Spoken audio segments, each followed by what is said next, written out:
Welcome back to another top tip from us here at Ono. Now, February is going to be a month of firsts. In January, we looked at general tips, but February, we're looking at firsts. So this week, for the first video of February, we're looking at the first time you meet somebody, what name you'll need to be using. So we're thinking about names. Now, we need to be really careful with names when we're working with people internationally, particularly because we can have huge problems with pronouncing sounds that we're not used to. So get the correct pronunciation of the name right.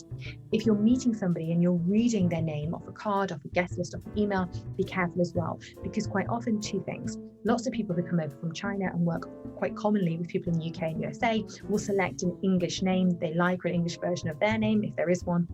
And then as well, names might be written in different orders. So particularly people that come from Korea, very often in Korea, they'll write the surname as the first word, and then the first name will be the second word. So you might need to change the order and use a different name to the one that you think is actually that first name.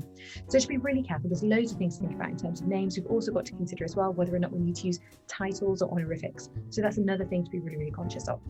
Do your research, think about who you're dealing with, think about who you're talking to, and make sure you get their name right. Good luck with that, and I'll see you next week for the next in my series on firsts.